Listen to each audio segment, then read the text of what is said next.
Foundation students, இந்த depreciation chapterல இந்த sum கொஞ்சம் நிறைய பேருக்கே confuse பண்ணிருக்கு. So that is why I'm teaching this sum today. Okay. Let us just look at the sum. Okay.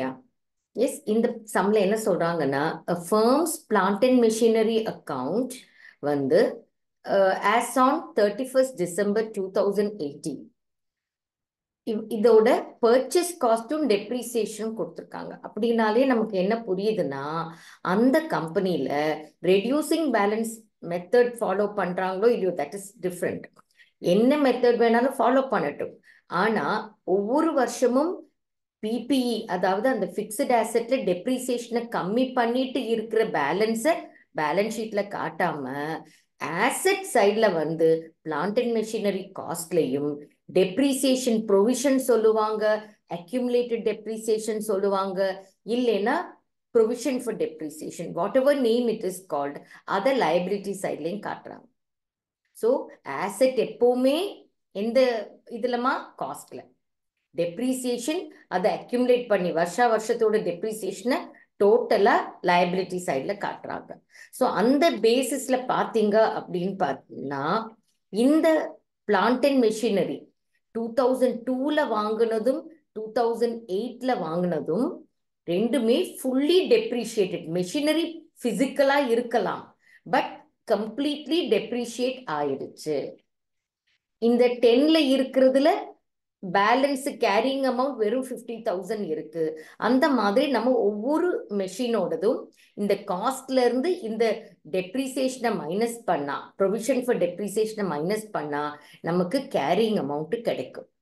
So அடுத்தது என்ன சொல்றாங்க அப்படின்னா, ஒவ்வொரு வருஷமும் டெப்ரிசியேஷன் போடுறது 10% ஆன் காஸ்ட்ல போடுறோம்னு சொல்றாங்க.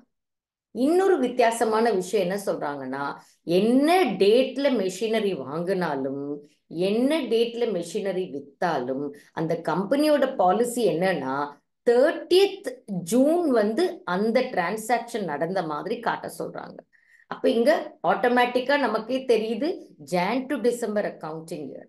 அப்ப 30th ஜூன் சொல்றது 6 monthsக்கு அப்புறம். ஸோ இப்போ மெஷினரி வாங்குறோம்னு வச்சுக்கோங்க, வாங்குற மெஷினு 30th ஜூன் வாங்கியிருக்கோங்கிற அசம்ஷன் எடுத்துக்கிட்டா இயர் ஆஃப் பர்ச்சேஸ்ல 6 months, அதாவது ஜூலை டு டிசம்பருக்கு டெப்ரிசியேஷன் போட்டா போகும்.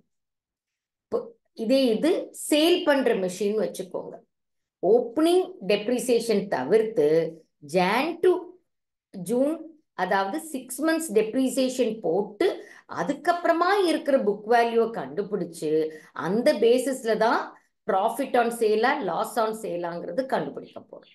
ஸோ இந்த ஒரு பாயிண்ட் தான். Let me repeat, 30th June transaction நடந்ததா காட்ட சொல்லியிருக்காங்க. அப்படிங்கும் போது நமக்கு ஏதாவது மெஷின் பர்ச்சேஸ் பண்ணியிருக்கோம்னா இயர் ஆஃப் பர்ச்சேஸ்ல ஜூலை டு டிசம்பர், அதாவது 6 monthsக்கு டெப்ரிசியேஷன் போட்டா போதும்.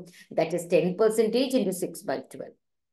அதே மாதிரி சேல் பண்ண மெஷினுக்கு ஜான் டு ஜூன், அதாவது ஒன்ஸ் அகேன் 6 months டெப்ரிசியேஷன் போட்டு அதோட கேரிங் அமௌண்ட் கண்டுபிடிச்சிட்டு ஆஸ் ஆன் 30 ஜூன் கண்டுபிடிச்சிட்டு அந்த பேசிஸ்ல தான் சேல் வேல்யூ வச்சு கம்பேர் பண்ணி நம்ம ப்ராஃபிட் ஆன் சேலா லாஸ் ஆன் சேலான்னு கண்டுபிடிக்கும்.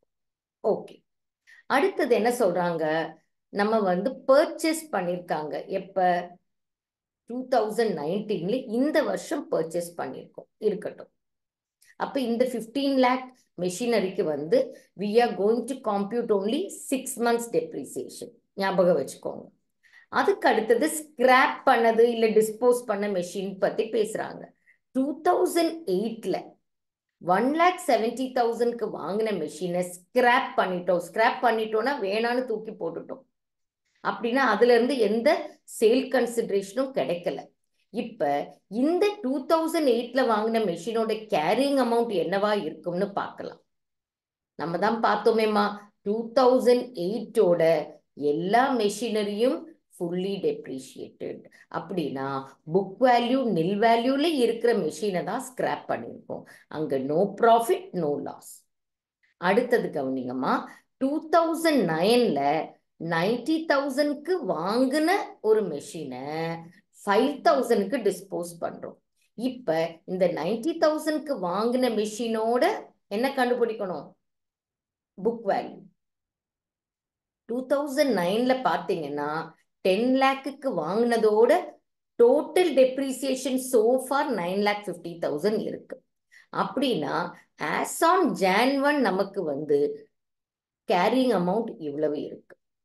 கரெக்டா? கேரிங் அமௌண்ட் இவ்வளவு இருக்கு. ஸோ இந்த 10 lakhல டோட்டல் மெஷினரிக்கே நம்ம 6 months டெப்ரிசியேஷன் போட்டால் எவ்வளவு வரும்? எஸ், 10 lakh into 10%, அதாவது 1 lakh.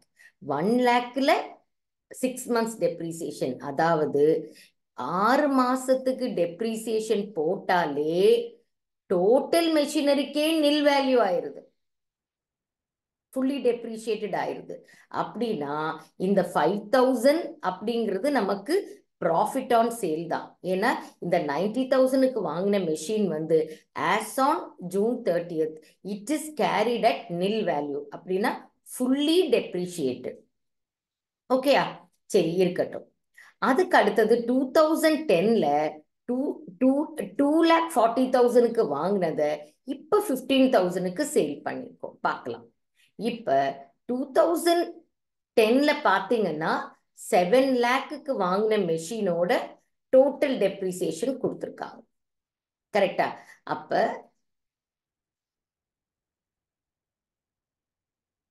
அதோட 5,95,000 தான் டெப்ரிசியேஷன். இருக்கட்டும்.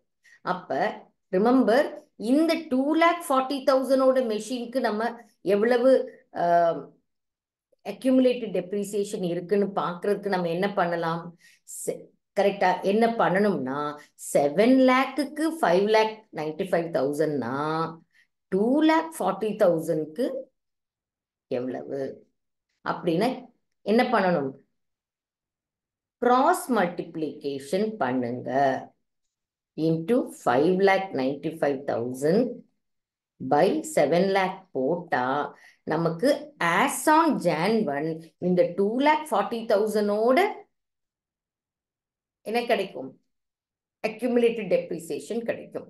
அந்த accumulated depreciation 2,40,000ல மைனஸ் பண்ணா நமக்கு as on Jan 1 carrying amount கிடைக்கும். ரிமெம்பர், அதுல திரும்ப நம்ம என்ன பண்ணணும்? 6 months depreciation மைனஸ் பண்ணாதான் carrying amount as on date of sale கிடைக்கும்.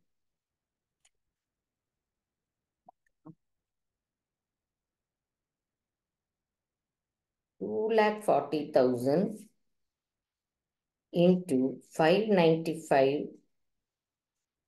divided by 7 lakh போட்டா நமக்கு 2,04,000 கிடைக்குது.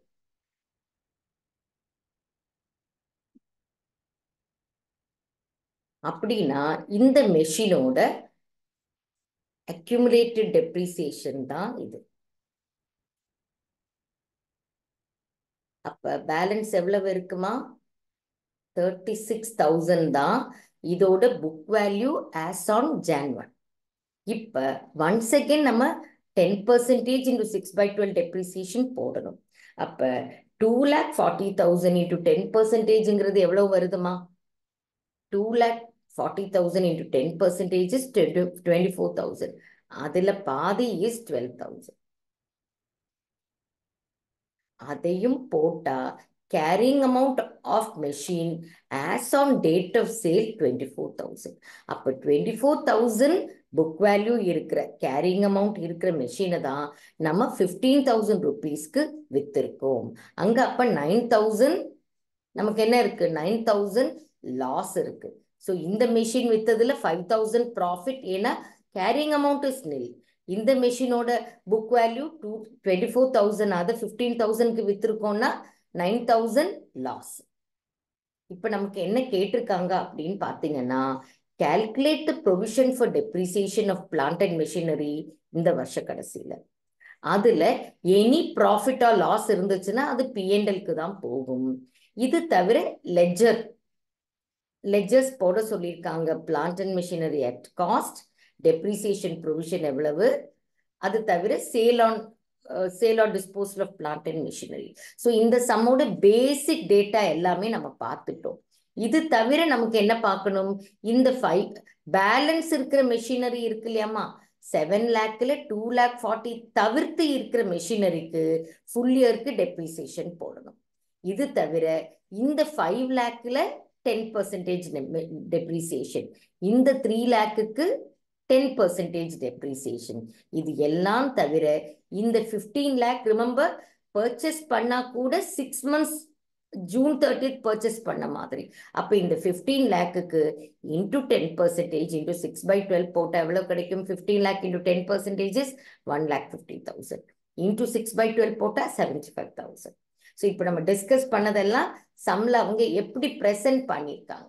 நான் ஏற்கனவே சொன்ன மாதிரி இந்த 2 வருஷத்துக்கு டெப்ரிசியேஷன் எதுவுமே இல்லை, ஏன்னா ஃபுல்லி டெப்ரிஷியேட். இந்த மெஷினை பொறுத்தவரை ஞாபகம் இருக்கா, 10 lakh காஸ்ட், 9,50,000 என்னது ப்ரொவிஷன் ஃபார் டெப்ரிசியேஷன். அப்போ பேலன்ஸ் இருக்கிற 50,000 இந்த வருஷம் டெப்ரிஷியேட் ஆயிருது. ஓகே, இங்க வந்து அந்த 2,40,000க்கு நம்ம பாதி வருஷத்துக்கு தான் டெப்ரிசியேஷன் போடுறோம், ஏன்னா அதை விற்கிறோம், அதோட டெப்ரிசியேஷன். அந்த பேலன்ஸ் இருக்கிற 4,60,000க்கு ஃபுல் இயருக்கு டெப்ரிசியேஷன் போடுறோம். அதே மாதிரி இந்த 2 மெஷினரி 2017ல வாங்கினது 2018ல வாங்கினது ஃபுல் இயருக்கு டெப்ரிசியேஷன் போடுறோம். அது தவிர இதுவும் நம்ம ஆல்ரெடி டிஸ்கஸ் பண்ணது. ஸோ இதுதான் இந்த வருஷத்தோட டோட்டல் டெப்ரிசியேஷன். இப்ப மெஷினரி அக்கௌண்ட்டை பொறுத்தவரையில நமக்கு எங்க பார்த்து இந்த 30 lakh வருது அப்படின்னு பார்த்தீங்கன்னா, எல்லா மெஷினரியோட காஸ்ட் இருக்கு பார்த்தீங்களா, அதுதான் இது. அந்த காஸ்ட்டை தான் ஓப்பனிங் பேலன்ஸா போடும். காஸ்ட் ஓப்பனிங் பேலன்ஸ் போட்டுட்டு இந்த வருஷம் வாங்கின மெஷினரிக்கும் ஒரு டிரான்சாக்ஷன் என்ட்ரி போடுறோம். அதுக்கப்புறமா இந்த வருஷம் வித்த சேல் பண்ண மெஷினோட காஸ்ட்டை இங்க போடணும். இது வந்து ஸ்கிராப் பண்ண மெஷினோடது. 2 மெஷின் சேல் பண்ணோம் இல்லையா, ஒரு 2,40,000க்கு 2,40,000க்கு ஒரு மெஷின் வித்தோம், 90,000க்கு ஒரு மெஷின் வித்தோம். 2,40,000 பிளஸ் 90,000 தான் இந்த 3,30,000. ஸோ பேலன்ஸ் வந்து க்ளோசிங் பேலன்ஸ் 40 lakh காஸ்ட் இருக்கிற மெஷின் இருக்கு. இப்ப டெப்ரிசியேஷன் ப்ரொவிஷனை பொறுத்தவரை கவனிங்க, இது ஓப்பனிங் பேலன்ஸ், இது இந்த வருஷத்தோட டெப்ரிசியேஷன் நம்ம இங்க டேபிள்ல போட்டது. ஓகே, அதுக்கு அடுத்தது சேல் பண்ண மெஷினோட டெப்ரிசியேஷனை இந்த டெப்ரிசியேஷன் ப்ரொவிஷன்ல இருந்து ரிமூவ் பண்ணணும். அப்ப நம்ம என்ன பண்றோம், இந்த மெஷின் ஃபுல்லி டெப்ரிஷியேட்டட், அப்ப அந்த ஃபுல் காஸ்டையே நம்ம டிஸ்போசல் அக்கௌண்ட்டுக்கு டிரான்ஸ்ஃபர் பண்றோம். again this is also fully depreciated, அதனால அதோட ஃபுல் காஸ்டையே நம்ம வந்து டிஸ்போசல் அக்கௌண்ட்டுக்கு டிரான்ஸ்ஃபர் பண்றோம். இந்த இடத்துல இந்த 2,16,000 எப்படி வந்துச்சுன்னு சொல்றேன். ரிமெம்பர், இந்த மெஷினை பொறுத்தவரையில 2,40,000 காஸ்ட் இருக்கிறதுல 2,04,000 டெப்ரிஷியேட் பண்ணி இருந்தோம் இயர் பிகினிங் வரைக்கும். அது தவிர 6 மாசத்தோட டெப்ரிசியேஷன் போட்டோம்லம்மா, அதாவது 2,04,000 பிளஸ் 12,000ங்கிறது என்னது, 2,16,000. அந்த 2,16,000 தான் இது. ஸோ இந்த வித்த மெஷினோட ப்ரொவிஷன் ஃபார் டெப்ரிசியேஷனை டிஸ்போசல் அக்கௌண்ட்டுக்கு டிரான்ஸ்ஃபர் பண்ணியாச்சுன்னா நம்ம கிட்ட பேலன்ஸ் இருக்கிறது என்னதுமா, பேலன்ஸ் இருக்கிறது நம்ம கிட்ட இந்த 40 lakhக்கு இருக்குல்ல, பேலன்ஸ் இருக்குல்ல, அந்த மெஷினோட அக்யூமுலேட்டட் டெப்ரிசியேஷன். அக்யூமுலேட்டட் டெப்ரிசியேஷனை தான் சில சம்ல ப்ரொவிஷன் ஃபார் டெப்ரிசியேஷன் சொல்லுவாங்க, சில சம்ல டெப்ரிசியேஷன் ப்ரொவிஷன் சொல்லுவாங்க. ஓகே, இப்ப இந்த சேல் ஆர் டிஸ்போசல் அக்கௌண்ட்ல பாத்தீங்கன்னா இங்க இருந்து வந்த இதோட கான்ட்ரா, எஸ் இதோட கான்ட்ரா, அது தவிர மெஷினரி அக்கௌண்ட்ல நம்ம இது பண்ணோம்ல அதோட கான்ட்ரா. அதுக்கு அடுத்து வித்து வந்த 20,000, வித்து வந்து 20,000ங்கிறதுல எப்படி 20,000 வந்துச்சுன்னு பாத்தீங்கன்னா, ஒரு மெஷினை 5,000க்கு வித்திருக்கோம், ஒரு மெஷினை 15,000க்கு வித்திருக்கோம், அதோட டோட்டல் 20,000 தான் இது. அப்ப லாஸ் ஆன் சேல் எப்படி வந்துச்சு அப்படின்னு பாத்தீங்கன்னா உங்களுக்கே தெரியும், ஒரு மெஷின் வந்து 5,000 ப்ராஃபிட்ல வித்தோம், ஏன்னா நில் வேல்யூ. கேரிங் அமௌண்ட் நில் வேல்யூ, வித்தது 5,000னா நமக்கு என்னது, அந்த 5,000 இஸ் ப்ராஃபிட். இந்த மெஷின் வந்து நம்மளே பார்த்தோம்லம்மா. எஸ், இந்த மெஷினோட 2,40,000, இந்த 24,000 தான் கேரிங் அமௌண்ட். அதை 15,000க்கு வித்தோம், அதாவது 9,000 லாஸ்ல வித்தோம். அப்ப இந்த லாஸையும் ப்ராஃபிட்டையும் நெட் பண்ணும்போது நமக்கு 4,000 rupees லாஸ் வருது. எஸ், ஸோ இது கொஞ்சம் வித்தியாசமான sum. But if you go through the sum, இந்த ஒரு சம் பண்ணிட்டாலே உங்களுக்கு டெப்ரிசியேஷன் ப்ரொவிஷன் அப்படிங்கிற இந்த சாப்டர் வந்து கிளியர் ஆயிடும். So let us meet again. உங்களுக்கு ஏதாவது டவுட்ஸ் இதே மாதிரி, மேம் இந்த சம் எக்ஸ்பிளைன் பண்ணுங்க, அந்த மாதிரி ஏதாவது டவுட்ஸ் இருந்தா தயவு பண்ணி எனக்கு காமெண்ட்ல போடுங்க. ஓகேயா? Thank you, all the best. December 31க்கு இன்னும் ஒரு சில நாட்கள் தான் இருக்கு. ப்ரிப்பேர் பண்ணுங்க. Okay, thank you.